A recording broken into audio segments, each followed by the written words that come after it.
What is going on, everyone? Welcome to episode 271. As always, I'm your host, Carter Noble, joined by our fantastic co-host, Carl Wilkin. What's up, dude?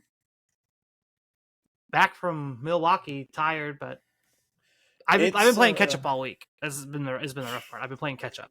It's been a little bit since I've been around. Overnights kind of does that to me. Yeah. It makes it a little more difficult to be here, but we're here now, so yeah, now that's fine. It's perfectly fine because we're both here now, and Rose not.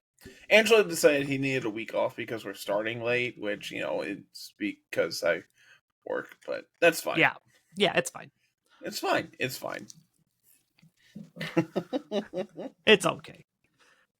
Everybody else got a week off last week with me being traveling still and you working, so it's fine. He got his week off now. It's okay. Yeah, exactly. Like it's also been a hot minute since Angelo had a week off, but it's. I don't remember the last time he was off. I don't either. So, you recently beat Blue Kaizo. Finally, I am in the draft stage of writing that script. I have started the video editing process. It took me about 20 minutes, but I have the first 5 seconds done. Yep. And as soon as you sent it to me, I'm about to say, as soon as you sent it and shared it, I was just like, how do you do this? And how do you do that? I was like, well, if you let me actually do it, we could get it done quicker, but you want to do it yourself, so that's fine.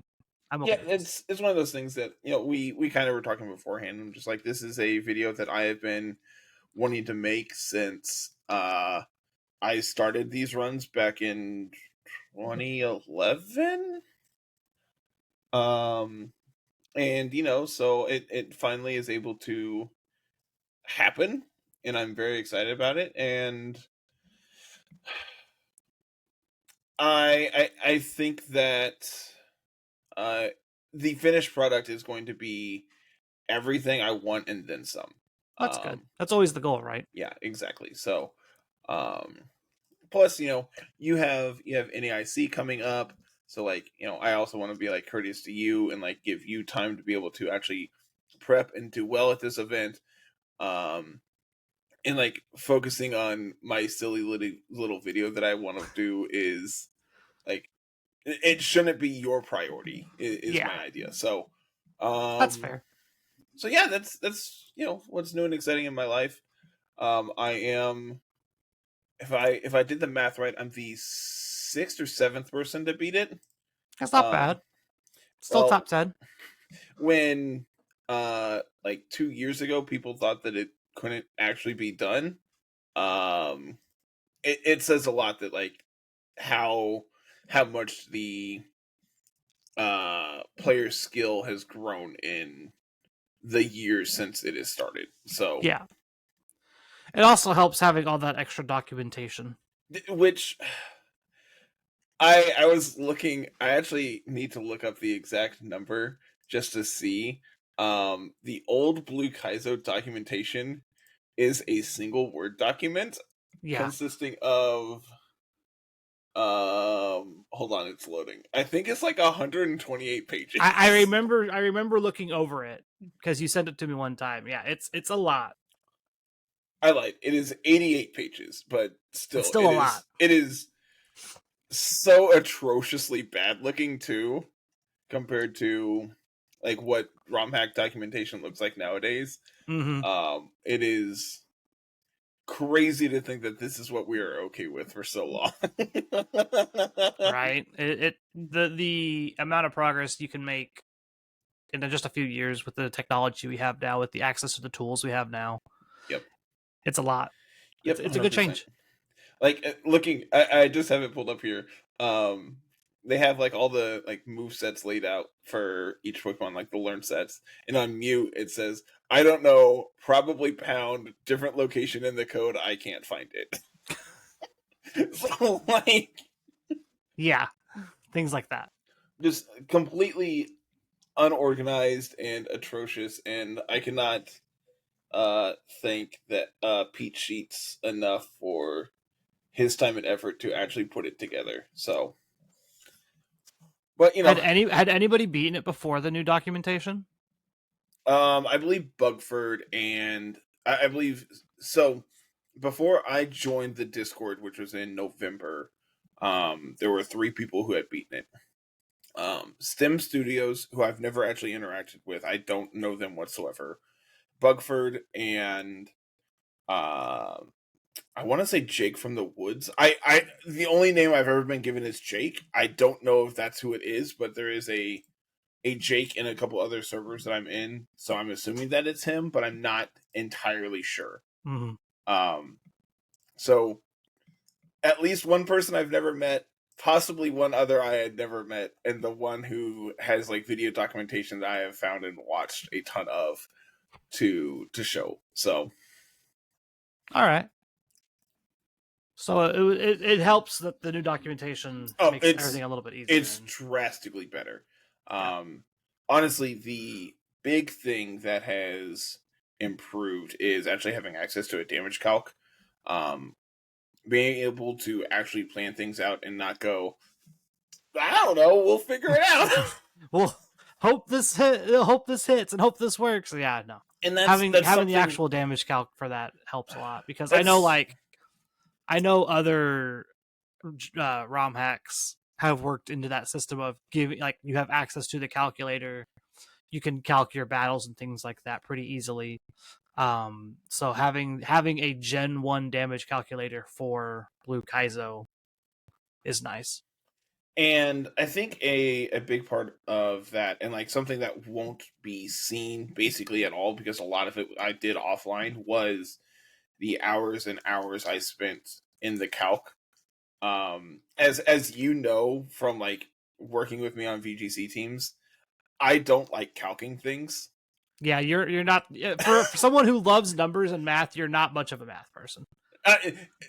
Specifically, like calcing numbers. If like looking at formulas and stuff, I can be like, oh yeah, I know everything that we're looking at here and like understand it. But like actually sitting through and doing calcs is boring.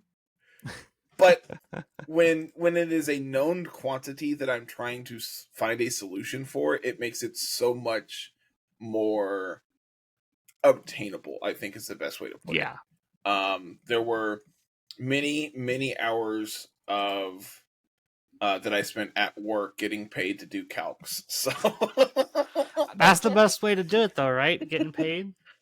I have my own Discord server that is literally me, and it is just nothing but posts of lines of fights. You just it's copy pasting codes. It's my notepad. Yes.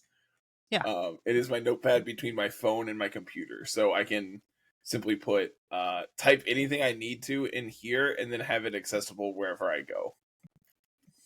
And honestly, something I wish I had done was not delete things as I went, so I had full access to everything. Because like the only thing that's in here at this point is like my attempt 5 box and my prep for E4, and that's it. That's all the notes I have. Which kind of sucks when I'm trying to make a video dedicated to the lines that I took in these fights to know what I'm talking about, and instead I'm just gonna have to go back and rewatch all of the fights to understand what I'm doing. I was about to say you'll have to go back and watch it all now, because that's a situation where if you give me the time to cut down all the fluff and focus on the fights that you want to focus on, then you write your script to that video instead of writing your script before, or writing this big old long script and then realizing, oh, I really didn't need these 3 pages of fluff filler for this video. And the other thing about it is, like, there's a lot of fights that are pretty straightforward, especially early game, and I think a big part of that is I have hours and hours of attempts in the early game to be able to just go, all right, well, I can just bring in Pidgey out here and click Razor Wind and we're good. Yeah, I was about to say, I think the majority of your time spent playing this game was between Professor's Oak Lab and Erica. I think was the majority of your time. Most of your runs got to Erica. This game Yes. If a run made it past Erica, I considered it a good run. Yeah, I was about to say Erica was always your like choke point of just like, well, I've lost this many mons up to Erica, including at Erica. We're probably going to need these mons later, so we're gonna try and skate by, get through Koga, because the long haul is from Erica to Koga, right? Yes, the split of Erica to Koga consists of all of Rocket Hideout, all of Rocket Tower, and then routes, what is that? 12, 13, 14, 15, Fuchsia City, which you can't access until you get Fly, and then all of Cycling Road, which is 18, 17, 16. Yeah. And so then Fuchsia it was Gym. like, I think you said it was something like 90 fights or something. I actually, give me 2 seconds. I can tell you the exact number. It was 90 something, I think. That sounds right. I would not be surprised if it's more. Yeah. Because it was a lot. I remember you telling me it was the big chunk of the game. Like yes. that is the longest drawn part through the game. And once you get through that section, it's pretty easy on either side, like in terms of just like pacing. Well, so Koga Split is 93 fights. Yeah. Blaine Split is 24 fights. The problem with like that math is most of the fights that you do for Blaine Split, you actually do in Sabrina Split because you want to go get access to Aerodactyl in your mansion encounter. So you want your mansion, you want your arrow, you got to go back at the old Amber, do the mansion, all that jazz. So most of Blaine Split is like, I think Blaine Split like in this run is actually like 6 fights. Yeah, like I said, it's the Koga Split is the Erica to Koga Split is the big chunk, and it's fairly easy because you've been playing the entry part of this game for so much, so you know between up to Erica pretty well, and then once you're past Koga, it's not as many fights, so it's a lot less on your mind of trying to figure out. I don't have to figure out 90 fights. I'll have to figure out 10. Yes, 15. I think once I got past Koga Split, I really slowed down. I think I quit using like speed up a ton, to the point where I think all of Silphco, or at least the late game of Silphco, I'm just like, yeah, we're slowing down because these are 3 back-to-back fights that I had to prep for, and I need to make sure I'm playing this correctly. So it's crazy, man. This game is incredibly fun. If anyone ever wants to pick this up and play it, please reach out to me. I will gladly coach anyone and everyone wanting to play this. It is the best ROM hack I have ever played, and for a very long time, one of the things I said for a very long time is this is my favorite game that I would recommend to nobody. And with how accessible the game is now, I don't think that's true. Yeah, it was a different story back when you started playing, and the documentation was terrible. And yes, I have a message the day I got access to the new docs. I sent Swede the calc. I said, "All right, now you have no excuse not to play it with me." He says, "Oh, I do. I just don't want to play it." To be fair, Gen 1's not for everyone. Which, that's part of the charm, and like majority of the difficulty comes from how terribly designed Gen 1 is as a whole. Yeah, like that's the big kicker. It's like you got to play around the 1 in 256. You got to play around the speed. High speed equals better crit chance, and all those fun little mechanics. When I was doing calcs, majority of the time I wouldn't put the defense boost on because it's just like, well, if I get crit, this boost means nothing anyway, so there's no reason to calc with it. So like it is just one of those things. I'm just like, this does not matter. I have to play around. You might crits. As well just play. How do I do so? Yeah, which that's the best way to do it is just always play around a crit and for Gen 1. And especially in Gen 1 where stuff like Alakazam has a crit rate of like 18.5% or something. So literally 1 in 5 to crit you. And it's like, well, what do I have that can reasonably switch on an Alakazam? Nothing. Okay. And that's Sabrina split.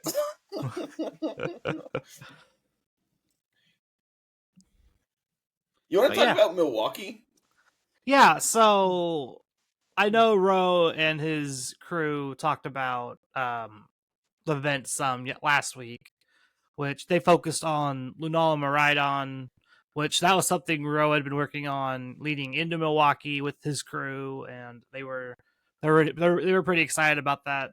I wanted to talk about mine because my duo that I picked out actually was one of the better performing duos at Milwaukee, which was very surprising, and it surprised a lot of other people too.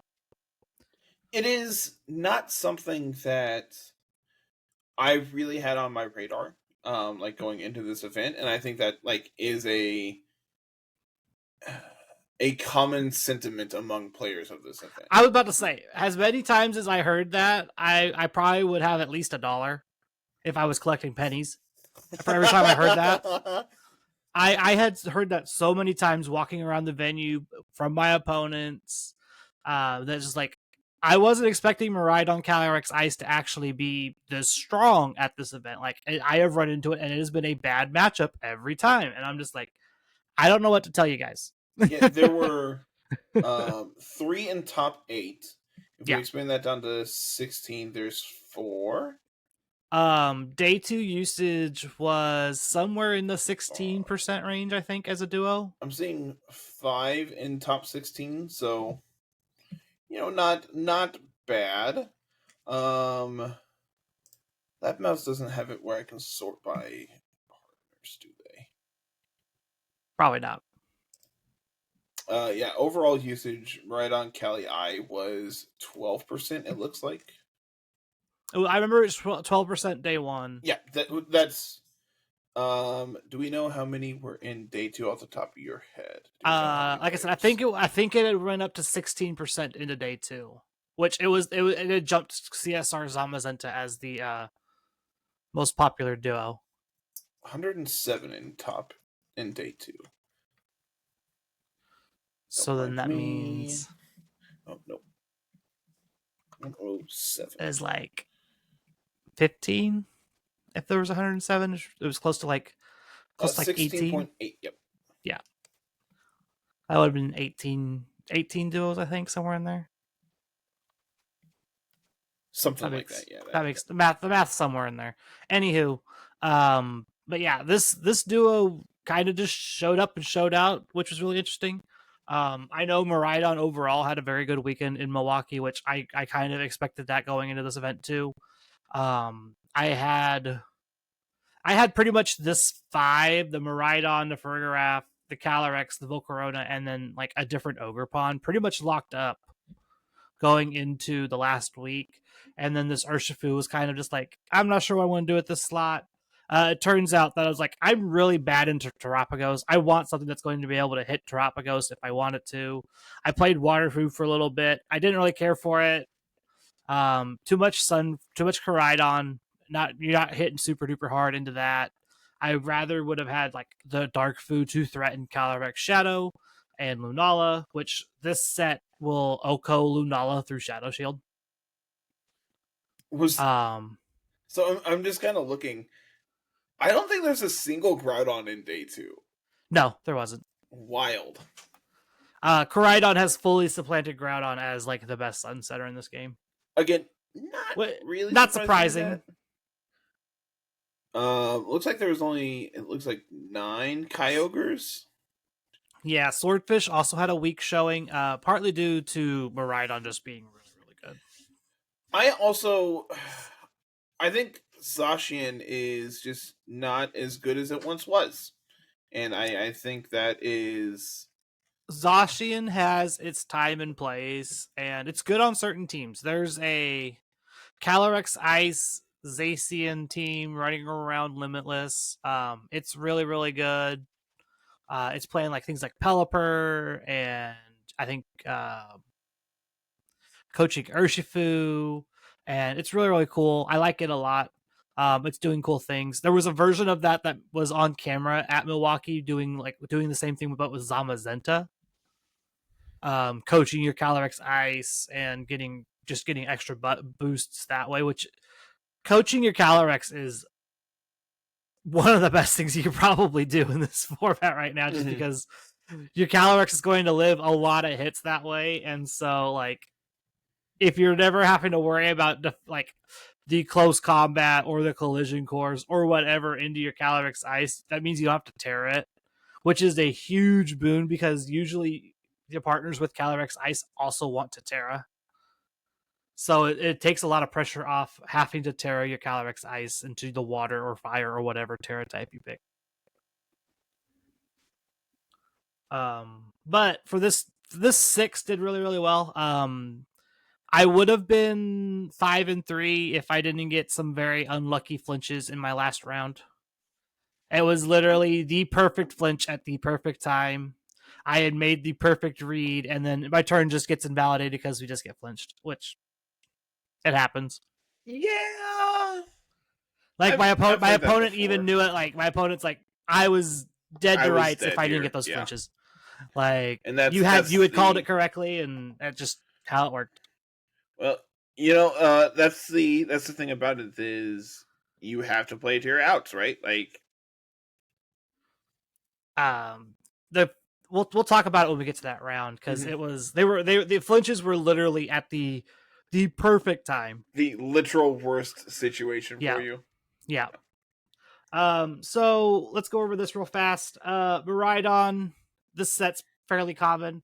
204 modest hits, 181, which is 1 point faster than max speed Impish Zamazenta.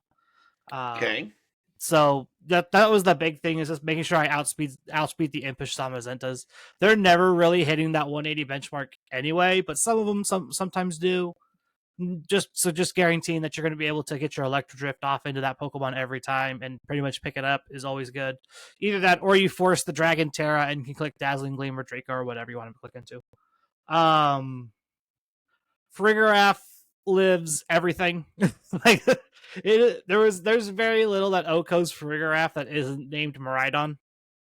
Is the speed IV actually important, or it is? Okay. So this Farigiraf was 1 point faster at this current speed than 31 IV4 Invest Calyrex Ice. So I was 1 point faster than all of the 4 speed Invest Calyrex Ice. Okay. This hits 72. This also speed ties Min Speed Raging Bolt. It's just a thought. Okay, interesting. Calyrex Ice, this lives Electro Drift every time from Specs Miraidon. It comes up, that calc comes up in a later round, so that'll be important for later. Ogerpon, this spread lives Surging Strikes from Urshifu. So I'm not like completely dead to losing my Sturdy. I will live the Surging Strikes. Very, very important. It was very important for me to be able to live that because I want to be able to eat multiple hits. And if I was going down to Surging Strikes every time I redirected it away from my Volcarona or my Calyrex or whatever, like I'm only eating 1 hit there instead of the 2 moves that I wanted to. So I wanted to make sure that I lived that every time to take another hit afterwards. Well, I mean, to be fair, Urshifu is also the 4th most common Pokemon in this format at this tournament, behind Miraidon, Ensign, Cali Shadow. So pretty important to be able to have a check to that, I would say. Yeah. Volcarona, this was effectively my second sweeper. We get off 1 Quiver Dance where we are 1 point faster than CSR. Fiery Dance, all but OHKO's the non-max special defense Zamazentas after a Quiver Dance. So this was pretty much just I am going to beat CSR Zamazentamon. If this is coming to every CSR Zamazenta game, it's going to click Quiver Dance, and you're probably going to die. It also just lines up well into Zama as well, being able to being able to just possibly get a burn off on it. Yeah. which Volcarona, again, was another breakout Pokemon from Milwaukee. They were playing more of the Rocky Helmet Rage Powder sets, which I was on that originally, but I wanted the more offensive presence because I had effectively 2 support mons in for Farigiraf and Ogerpon, and I wanted just a little bit more damage that I could bring behind Miraidon and Calyrex Ice.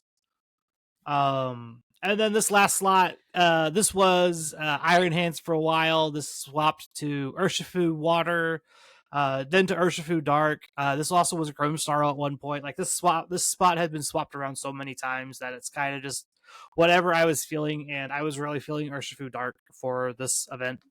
I think it's a good call. Like in all actuality, I think it's a very good call.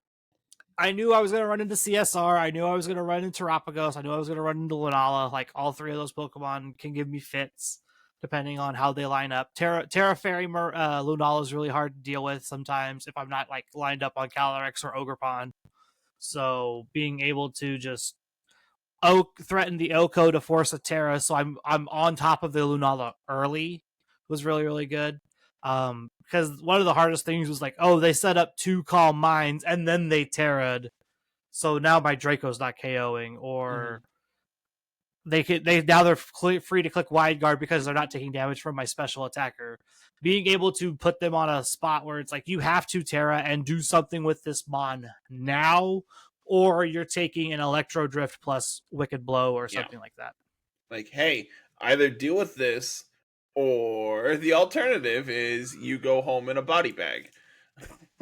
Yeah, like those were the options. Which I actually only ended up running into 1 Lunala all weekend. Interesting. Okay. Which was kind of like underestimating for me because I was really expecting like Lunala Koraidon to be very popular. CSR ended up being, again, the more common ghost type running around, which boded well for me because I have a really good CSR matchup. Having Farigiraf, having the Urshifu, having an immunity, a Mon that threatens it really well, something that can sit in front of it. It's funny, Urshifu actually doesn't really come to the CSR matchup a ton. It only really shows up when they have the Terapagos next to it. Huh. Okay. Mostly because Calyrex, Ice, Miraidon, Farigiraf, and then Volcarona or Ogerpon usually are enough to deal with CSR. Teammates. Yeah. Gotcha. CSR was never really that big of a threat to me. It's like, oh, cool, you're spamming Astral Barrage. Well, I have Terra, Water, Calyrex, Ice, and Farigiraf out here. I got to set my Trick Room up.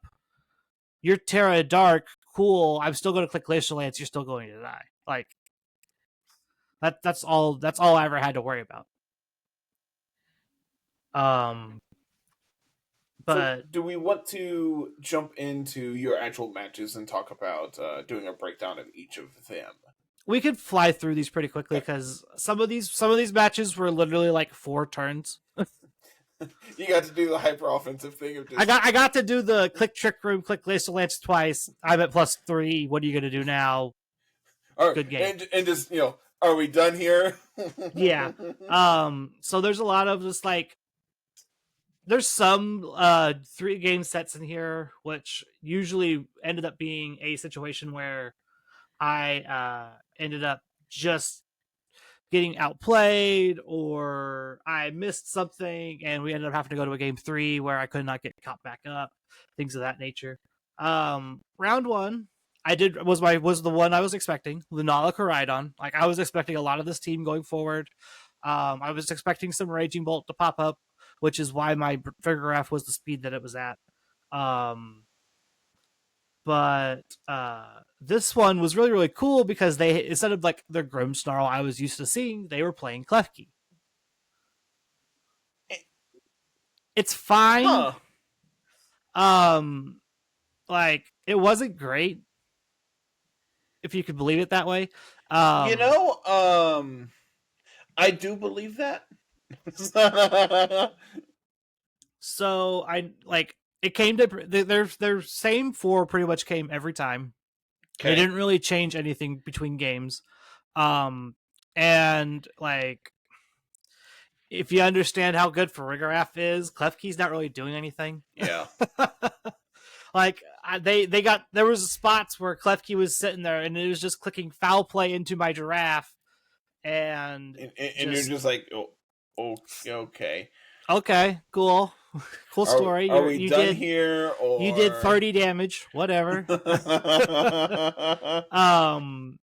And so a lot of this situation was getting this Lunala to waste their meteor beam. Okay. Which they were very, very quick to do for me every time. They liked to fire it off into the Miraidon slot. Which I called that game 2, and I just electro drifted the sucker. Oh yeah, I mean that's one like, play. My thought is, well, we can just volt switch off of this and go into. That's what I did game 1, and they ended up missing that meteor beam, which was huge. And then so in game 2, I'm like, well, you're just gonna click meteor beam into me. Why am I swapping here? I'm just gonna fire this off into you, and then click foul play next turn. And so I clicked Trick Room Electro Drift, bang. If it is not 100% accurate, it is 50% accurate. Yeah. Which at that point, once I had Trick Room up, Glastrier comes in. Glastrier cleans up the Koraidon and blows up the Lunala with a high horsepower, or I take it out with foul play. Do you mean horse? The takes up the horse either takes it out or giraffe takes out Lunala. You said Glastrier, which technically the not correct. Ice Rider. You know what I mean. Technically part of it, but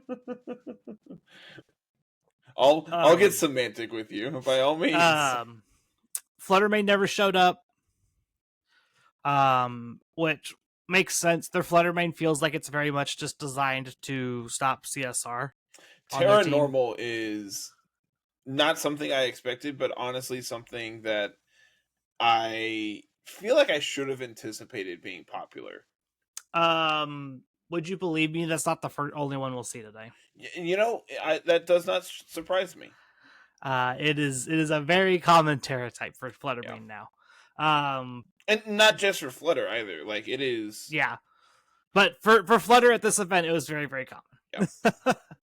Yeah. Raging Bolt never. I think Raging Bolt in my notes. It was Raging Bolt dies to Glacial Lance. I think is what it said. Let me find it. I would not be surprised to hear that. Yeah, that's what it was. It was just like regular, my base Glacial Lance just bang, takes it out. It's like, okay, this is fine. That's dumb. Did you ever think maybe you're playing with dumb Pokemon? A little bit. Clicking the big damage button is always fun. Yeah, that's kind of what this team was like. That's what I wanted this team to do is like, I want to be able to click Electro Drift and Glacial Lance. Like, these are the best moves that I think are in the game right now. Nothing resists both of these.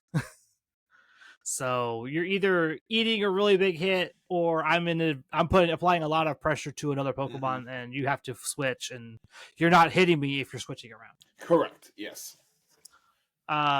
Next up was my round 2 opponent, my Miraidon Zamazenta opponent. There was another version of this team running around the top tables. My round 8 opponent said that they had a buddy who was playing very, very similar 6 to this and was doing well.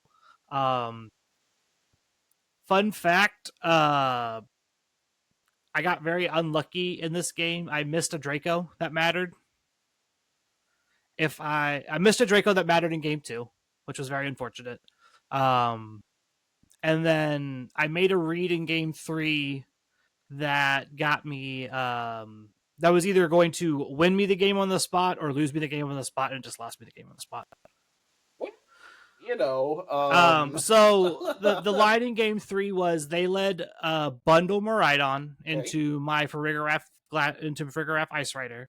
Okay. And so the Ice Rider has Protect, so they can't safely click E-Drift plus whatever into Ice Rider because Farigiraf can just set Trick Room. Mm-hmm. So they have to think about attacking my Farigiraf. Which means that then CIR is not going down. And then the CIR is not going down. Yeah. So the line there was I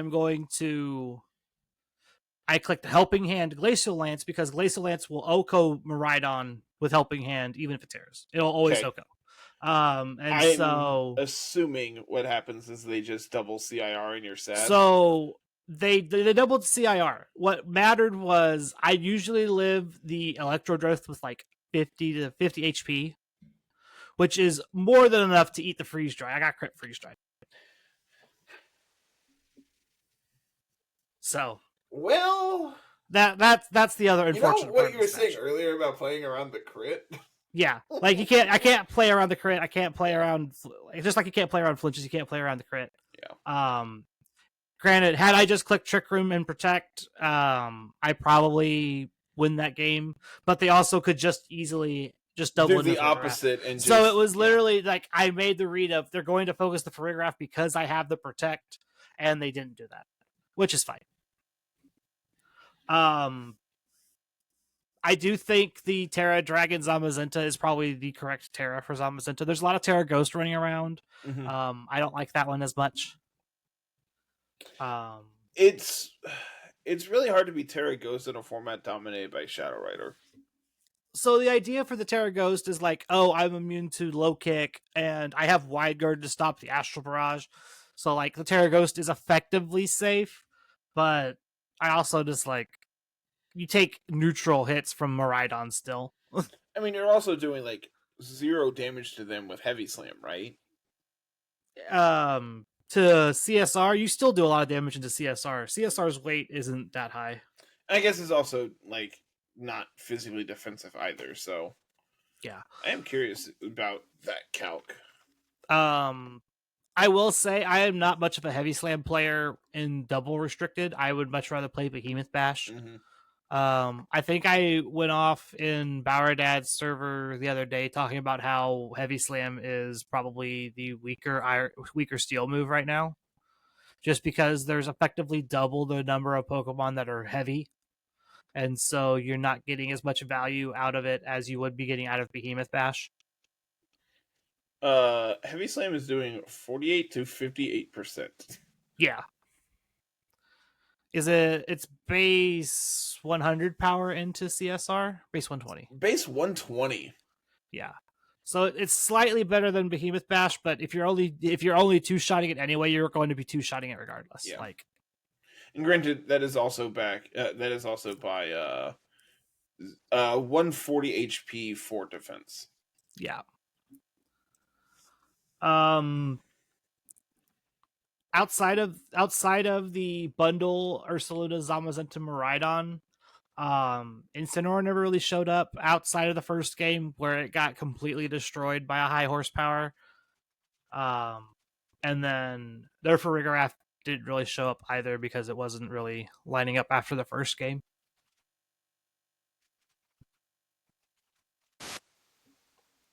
Next up is my round 3. This is my only opponent to day 2. I was looking. I didn't recognize any of your opponents. Will Connor was the only one of my opponents to day 2. Once I got past round 3, all my opponents were like X and 2, X and 3. Getting pared down at that point.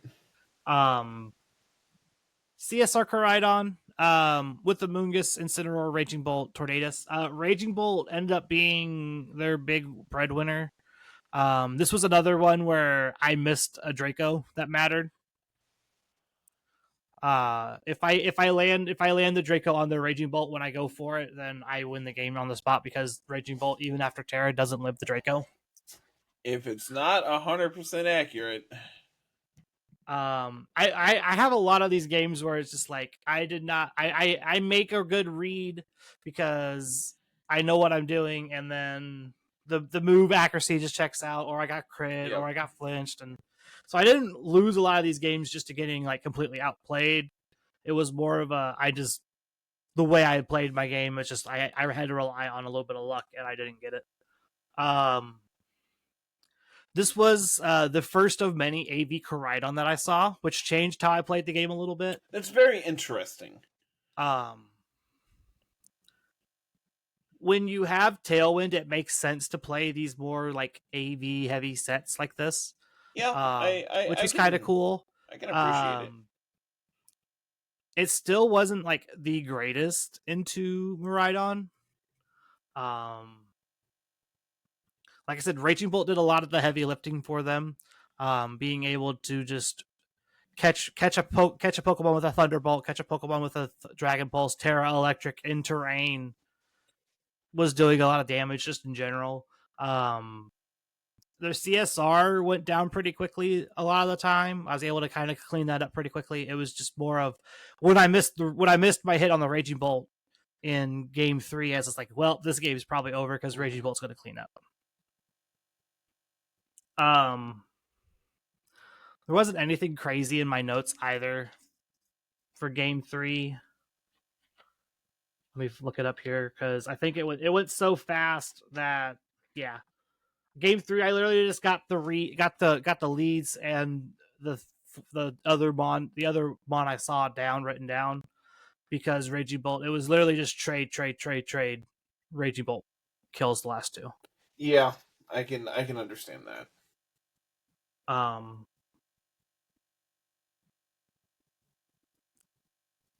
Next up was my first of 2 Terapagos CSR teams, which, let me tell you, having that Dark Urshifu put these teams in a box down the river. It was fantastic.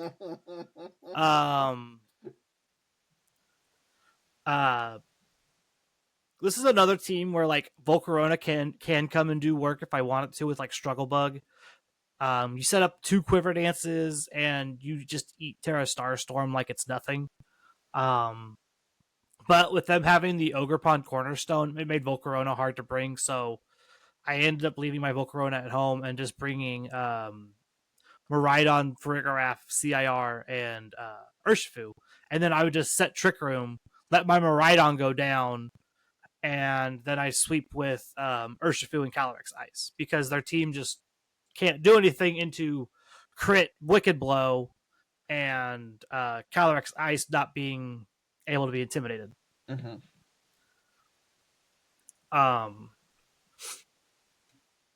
Them having double Will-O-Wisp came up a little bit, trying to just like maneuver my team around dodging Willow, which is why I lost game 2 in this matchup, because I had brought Volcarona to try and dodge around getting Willowed on my CIR, and it kind of just lost me a lot of pressure, which when I figured that out, it's just like, well, at this point, if they get Willowed, I get Willowed. I'll just eventually get enough of my Chilling Day boosts where the Willow doesn't matter.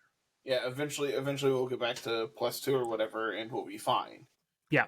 Which, the other big issue was I recognized that their Calyrex Shadow was just Astral Barrage. Yeah. So my game, what ended up happening in Game 3 was I got rid of the Terapagos early, and I had pivoted out my Giraffe early to save it for Calyrex Shadow when I wanted to come back in later, because all Calyrex Shadow can do is click Will-O-Wisp into me. Yeah, the fact that it has literally no other damaging move, I feel like makes for a hard time into a lot of teams currently. Yeah, that was the big thing on why they lost game 3 was just they just couldn't hit Farigiraf in the end game, so Farigiraf actually got to kill the Calyrex Shadow pretty quickly. It was mostly free. Their game 1 and their game 2, Calyrex Shadow didn't even show up.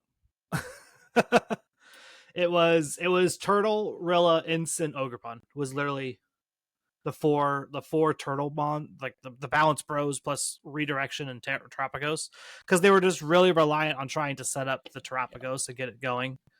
And then I kind of stalled it out game 1, was able to pick up the Terapagos on like turn 4 before they got to set up 2 Calm Minds and got too healthy after their leftovers plus grassy terrain. Which that was a lot of pivoting in and out with Miraidon, trying to keep the grassy terrain away, keep their health down. The best part of this format. Yeah. So that was a lot of fun. The Urshifu wasn't that great enemy. They kind of recognized that, so they never brought it. But yeah. Round 5. This is the bulkiest Wheezing Galar at Milwaukee, and you won't convince me otherwise. Okay. Talk to me. So this lived solo +1 Glacial Lance with considerable HP left. That's insane. Are we just thinking it's just like max HP, max defense? I don't know, but it was bulky. Right. I have the calc. How much attack does your Cali I have? I believe it is 196. Yeah, 196. 196 plus. Yeah. It lived solo Glacial Lance like with significant HP left, which was crazy to me. I have a cat. I hear that. Let's see if we are 50, 252. Single target into max HP is 48 to 57. Yeah, like that is max plus defense. Yeah, it is. It lived with a good chunk of HP left. Would you say about 57? About 50%? It was probably closer to living with like 40%. So it probably wasn't max, but it was pretty close. If they are not plus defense, it's 52 to 62. Yeah, that sounds about right. Okay, because it was within the yellow, but it wasn't like half. It was like still just a little bit past that. Wild, just wild. So for those that don't understand how this team works, this is wrong. This is supposed to be neutralizing gas. That's just on me when I was putting the teams back together. Wheezing Koraidon means you get your sun that you don't get, but your opponent doesn't get their abilities. Which I recognize that pretty early. Like, oh, Calyrex Ice is my win condition here. If I get to Terra it, I'm good into Koraidon. I'm pretty good into the CSR. I'm great into the Brute Bonnet and the Cornerstone Ogerpon. Like, I can live all the hits there. I can take out most of these Pokemon before it gets there. Plus, I still have my ability because you can't turn off as one. Cool. Which is why you see Wheezing plus Cali. Yeah. What ended up happening was the Wheezing was just bulkier than I expected, so I couldn't OHKO it when I wanted to. And then game 2, they got the quick burn off on my Calyrex Ice, and at that point, the game just kind of snowballed away from me. Mm-hmm. This was the first one where there was like no hacks involved in me losing. I just kind of got outbulked. Actually punched. Yeah. Like this was after my round 4 Terapagos like brain burner. It pretty much took the entire round. I literally got up from my chair in round 4 to go sit down in my next chair in round 5. So I literally hadn't even had time to breathe. Imagine that, Carl holding up an entire tournament. Right? Well, it wasn't just me, but it was. This was the about lunchtime turnaround. It's like, okay, I gotta stand up, and then I'm gonna go sit down at my next match and go play that. Which I'm thankful that this one was fast because then I got to actually go stand up, breathe for a minute, and reset. For pretty much the next 2 matches, which were both CSR plus X teams. Both using the same kind of like balancey style stuff. Surprised to not see an Urshifu here, I'll be honest. Right. Having the extra redirection and I guess an Ogerpon was more important to them. Like Ogerpon plus Rillaboom is just one of my favorite things to do, just like double Grassy Glide spam. Yeah. Unfortunately that never came up. I'm not surprised. It seems really hard to actually pull off in a format with Miraidon. This was a situation where once I get Calyrex off the board, Calyrex Ice just cleans up. Mm-hmm. Especially because Zamazenta's Grass Terra to try and live the Miraidon hits. And so that means I'm always free to just like click Draco Meteor into them. Yes, Draco Meteor is going to be resisted, but they can't Terra. They're not going to Terra away into grass if I'm clicking Draco anyway. Mm-hmm. And they're never. They did click that. They accidentally clicked it in game 1. They shouldn't. They realized that they messed up when they Terra grassed their Zamazenta in front of Calyrex Ice. They're like, oh, like I probably shouldn't have done that. Oh no. and yeah, but I mean, also at the same time, like they also just have wide guard, so I guess their thought process there is they feel that they'd be safe. But... yeah. Because I mean, your other damaging move is what, high horsepower? You don't have like... The other damage move is high horsepower. The problem is there's a Volcarona in the back waiting for them. See, therein lies the problem. So, like I said, Volcarona it's not the CIR they have to worry about. It's the fire coverage that also threatens them really badly. The Volcarona sitting in the back was the key to this matchup. Yeah. They have the Terra Water Raging Bolt, which is like actually decent into my squad. Outside of like Miraidon hitting this thing, there's not a whole lot I can do to it once it Terras. So the big thing was making sure that I got Raging Bolt taken care of early, which I did. And then trying to dodge Will-O-Wisp from Calyrex Shadow. I don't know why they're expanding Force. I guess to take advantage of opposing psychic terrain, which I guess that's cool, but it's not that much weaker than like base psychic, right? It's 80 versus 90. So I mean, like 10% power difference, but like potential for upside.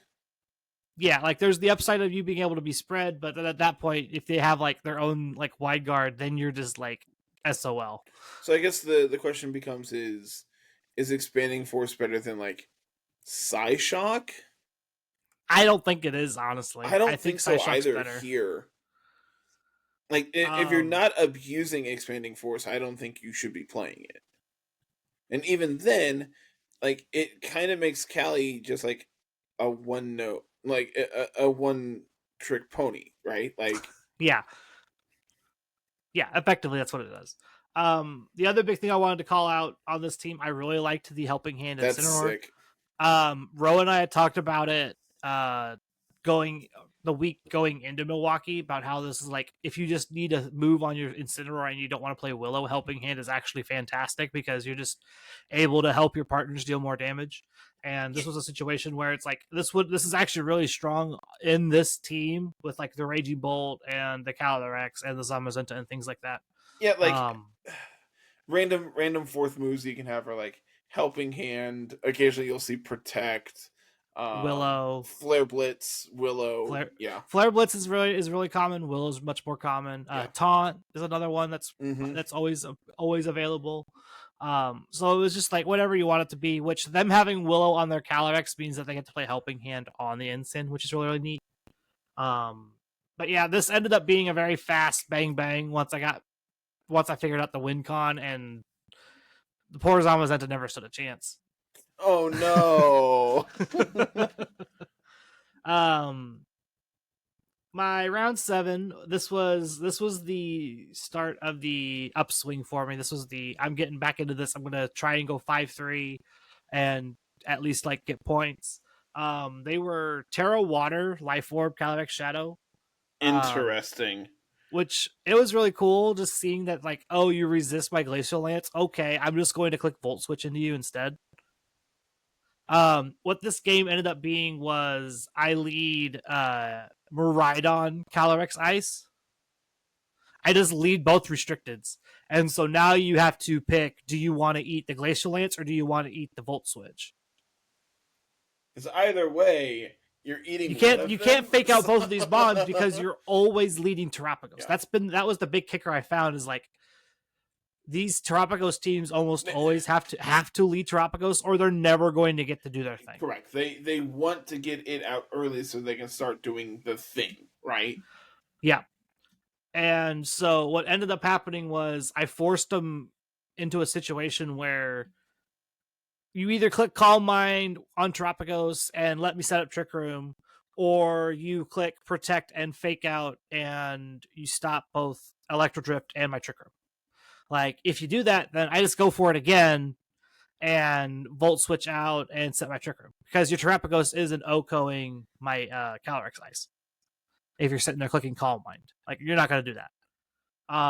And so what ended up happening was game 2, they got to +2/+2 on the Terrapagos, which ended up being a little bit more damage than I could muster. And then game 3, I just led double restricteds and just turn 2, I had a +2 Calyrex. I'm like, okay, this game. Yeah, at that point, they literally after I got +2, They effectively did the scoop up the deck and leave. Because roll he literally onto the playmat, put it in the bag. He initialed the sheet. He picked up his Switch. He was gone that fast. Well, I will say I'm glad that your Milwaukee went better than like my Louisville, where I only played like 6 games, where you know I had 2 buys. I will say I did not have a buy the entire time I was there, which was great. I wanted to play as much Pokemon as possible in day one. I mean, I will also say I wanted to. It's just really unfortunate when your round 1 opponent sits down and goes, I don't have my Switch. And then later, your opponent just doesn't show up. Yeah. Which I was fully expecting at least that to happen at least once. It never did, thank goodness. And so this brings us to round 8. This was the go ahead for trying to get 5-3, and then I got flinched on turn 1, game 1, stopped by Trick Room, got flinched on a really cool read that I did in game 2 that prevented me from picking up the double KO, and it was just unfortunate. I was looking, I'm like, what are we getting flinched by? But it's Icicle Crash both times. Right? Yeah. That's both it. times. That was it. Because it flinched my Farigiraf game 1 to stop my Trick Room from going up. And then I made a really cool read because I read that they were going to Terra Dragon their Zamazenta in front of my Miraidon. So I went Terra Fairy, Dazzling Gleam, and then was going to pick up the Zamazenta and the Qianpao, and they flinched my Miraidon with Icicle Crash, which was unfortunate. Unfortunate is definitely one way to say it. Because I feel like I was in a very good position. If I had gotten the Trick Room off game 1, I literally was just Glastrier. The Qianpao's gone. Glastrier comes in. Glastrier cleans up the rest. The Ice Rider cleans up the rest of this. No problem. Game 2, I pick up Zamazenta and Qianpao like on a double up. I still have 4 Pokemon back here, and they have 2. Like, I'm in a really good commanding position. Instead, I get flinched, lose my Miraidon to Body Press. Well, sometimes it be like that. Yeah. That's just how it crumbled in the end there. It literally, on my sheet, there's no notes for round 8. It just says flinches suck. Hey, to be fair, I literally wrote down their leads, and it says flinches suck. Flinches are partly why I won in Blue Kaizo, so I disagree. With that, I can throw away all these notes. I don't need these anymore. I've been saving all of those sheets just in case, just for this episode, just so I could have my references if I needed them. Fun fact: their Zamazenta did not live in Electrodrift. That was part of why I figured out that where I made the read up. They're going to Terra Dragon because they realized I don't live for this Electrodrift. I need to live this Electrodrift, and that's when I was like, oh, I can just Terra Fairy Dazzling Gleam, and then I got flinched. It was real unfortunate, but yeah. Well, are we ready for NEIC? I gotta build a team and figure out what I'm playing. I'm probably going to stick with Calyrex Ice Miraidon. I just need to probably adjust some sets. Okay. One of my big things going into Milwaukee was I wanted AV Miraidon. That was something I was trying desperately to figure out, like what the exact set I wanted it to be was. And so we were not quite there. We were close. Which seeing that there was an AV Miraidon in the finals was really, really cool. It was like, hey, I called that. I knew that was going to be a thing. It is something I had wanted to test for a hot minute, and I'm glad to see that it actually is like something that was actually playable. I also looked at Choice Scarf, which also was in the finals. I looked at pretty much every item for Miraidon outside of specs because I personally am not a fan of choice items. I really don't like playing with them. I understand. From my perspective, I love them because it means I'm either going turbo fast or hitting turbo hard, and there's no in between. But I also understand that like getting like choice locked is obviously detrimental, and surprisingly, I think you had it on your sheet multiple times. There was like disable Cali Shadow running around, so like that's something you need to be weary of, I guess. Yeah. Just like randomly getting disabled seems awkward. that was the big thing. Disable was running around constantly, which it's always a scary thought when you're playing like choice items. With how common like disable is, it's probably smart to go to that AV set or just play the Scarf set and just outspeed the Calyrex Shadow. And then if you blow it up, they can't disable you, kind of thing. Yep. But outside of that, I think like I said, I think my 6 was correct.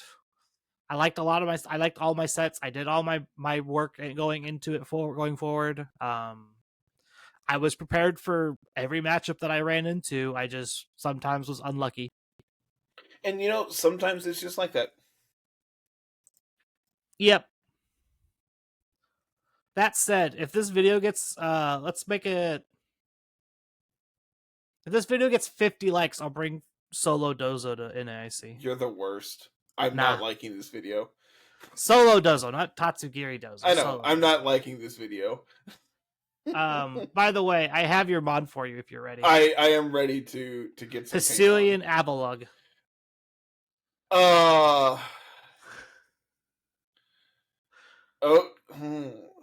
So I rolled 713, which was Avalugg, and then I flipped a coin for what form? Which form?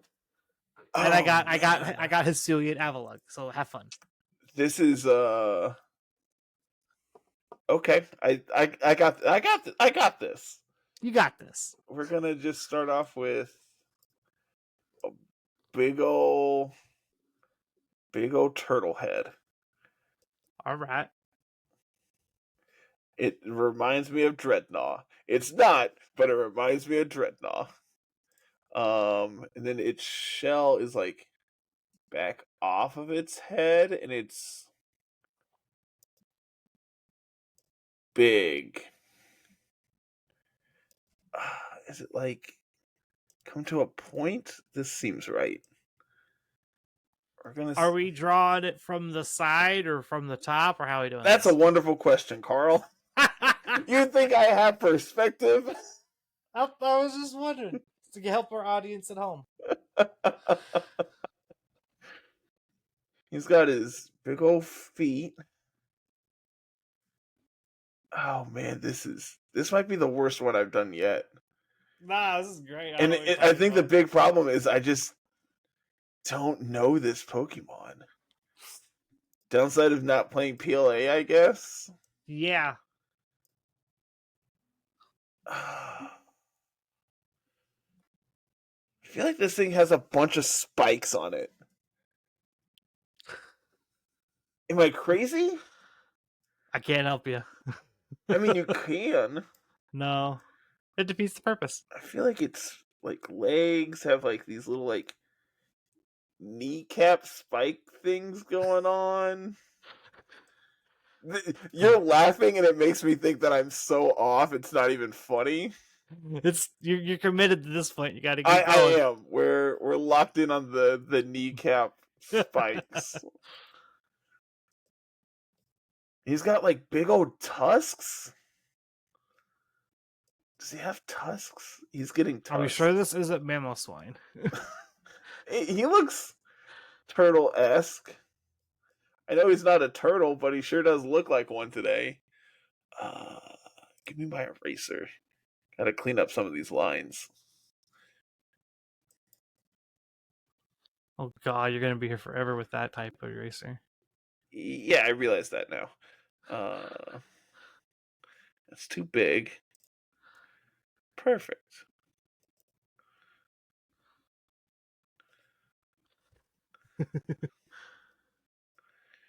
See, we're cleaning up our line work. This is why I'm not my artist. This is why I don't know if you saw my tweet. I have one new emote coming. Yeah. I need to go and upload that still. I haven't done that. All right. All right. Fix the kneecaps. Kneecaps are beautiful. I need like a brown. I feel like there's a bunch of brown on him. But like his main body is oh, that's not right. Oh, that's really not right. I'm keeping it, but like something like this maybe. I feel like the spikes are brown. Oh, this is gross looking.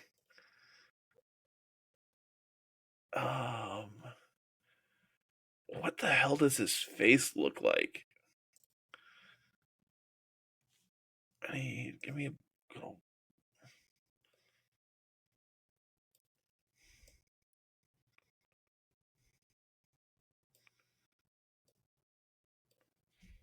Yeah. Yeah. That's yeah. This is my favorite part of the entire podcast, and I am atrocious at it. I love it. This is so much fun. I don't understand why Angelo hates it so much. Why? It's great. He's just gotta get the little smile. He's just a derpy little guy. I feel like there's more spikes on the shell. We're gonna get like 3 spikes. 3 spikes right in the middle. 3 spikes right in the middle. Okay.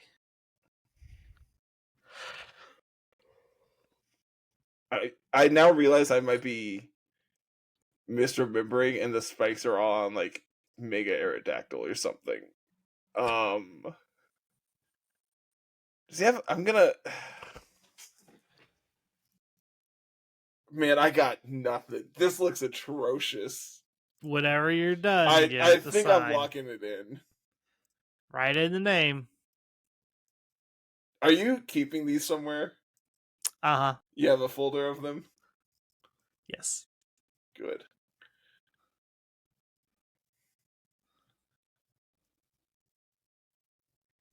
All right, locked and loaded. All right. Okay. I need the picture, please.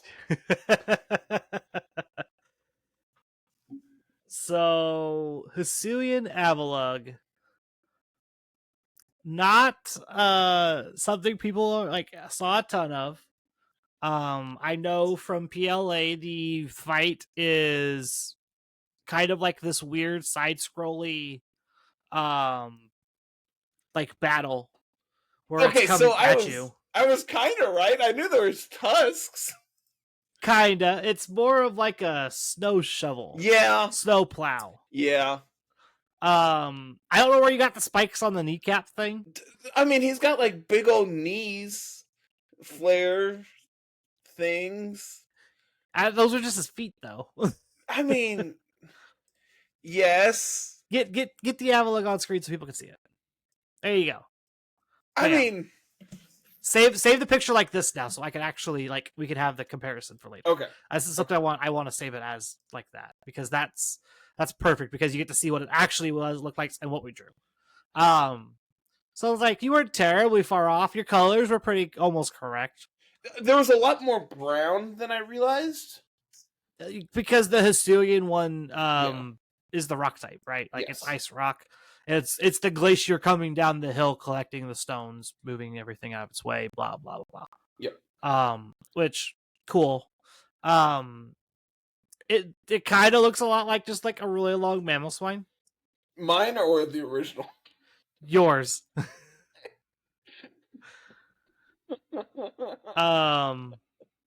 But yeah,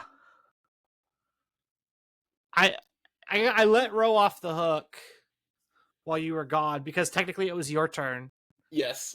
And then I was gone and you were gone, so Ro didn't have to do it that time with his guests, which he should have. I agree. Got his guests we reminded to do it.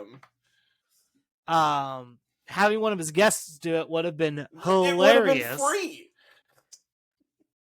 I would have been over the moon with that if he had done that, but he decided to spare his guests the heartache, I guess. I don't know. Incorrect.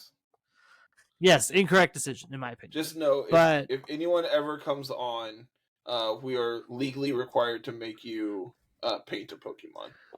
Yes. I know Bauerdad was like, let me at it. Yes, Bauerdad is very excited for it. Which we might have to figure out a day or a week to get him on so we can talk about passers again and give us some updates on that and whatnot. I agree. I fully agree. We'll see if we can get him on here either next week or the week after next. But yeah. Well, I think that's it. Yeah, I ain't got nothing else to talk about. I got nothing. This week we have Melbourne. Melbourne and Portland, I think. No, Portland's the week after. Portland's the week after. Yeah, next. There's a week in between if I remember correctly. So. I don't think it's. I don't think it's that week. Mostly because that's Memorial Day weekend in the U.S. I'm looking. So I'm not sure if they had it the same weekend or not. Let's see.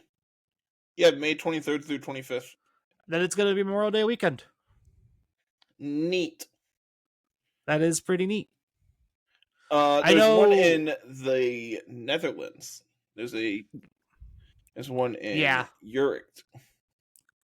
Yep. And Melbourne. Yeah, which we'll cover those. And there's a special event no, it's not a special event. It actually is a full-on regional in Chile. Yeah, which that'll be great to see like how everybody's doing with the format and like what's popular in other regions and things like that. And we've got triple regional this next weekend. Yep. Sweet. Means it'll take all three of us to cover it. I call Melbourne. Okay, that's fine. Mainly because Bugford's going, and I want to talk to him about I want to talk about his team. Sounds like a plan. All right. I got a whole lot of nothing else. That's it. Yep, get us out of here. I don't remember how to do the outro. Check us out on YouTube, Spotify, Podcatcher, whatever. Blue Sky. We upload once a week. Blue Sky, you can find us there because Twitter sucks.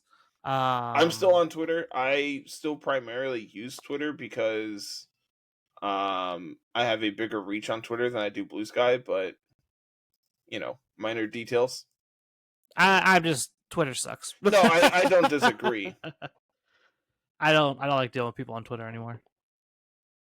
And so what else? Discord. Come join the Discord where we can talk about how awful our drawing skills are or how great they are, depending on what your viewpoint is. I think we should make a channel in the server to post these every week. Yes, I keep forgetting. I cleaned up a bunch, but I forgot to make a new... I don't think I made any new channels, actually. I think I just cleaned stuff up. We should do that. Well, we also have the dojo coming back. Yes, which we should. That's a fun thing we got going on. That announcement this week. We were mainly making sure the bot was going to be up and running before we started anything crazy. So wanted to make sure the bot was going to be good to go. What else? NAIC is coming up. I'll be going to NAIC. If you are going to NAIC and want to see me there, come find me. Tag me in Discord, Musical, or Blue Sky if you want to find me there. Just let me know where you're at. I'll meet you. I have no problems meeting people. I met a handful of our local regular people in the Discord at Milwaukee as well, which was really, really cool. I will not be there. Nope, because Carter's a scrub. Yep. That easy. Yep. I think that's what's funny. Yeah, I was gonna say I actually converted one of the TCG guys to playing VGC side events at NEIC. Was it Brandon? Is Wyatt? Oh, easy. Yeah, I'll give him the rundown. They asked me if I could build them a team if they'd play side events with me. I was like, deal. Just throw them into the Chaos Cup. I gave them a team, and we literally played matches in the car on the ride back. I explained the VGC thought processes and how everything works, and they looked a little lost. It was a lot of information at one time, but it worked out. They beat Brandon once. Already better than Brandon. That's not really saying much. I hope he listens to this. I'm sure he probably won't, but I hope he does, just so he can hear me talking on him here at the end. Well, I'll have to let him know that you're giving him a hard time. Good. All right. I think that's everything. I think that's everything and then some. Yep. Okay. Bye-bye, y'all. Bye.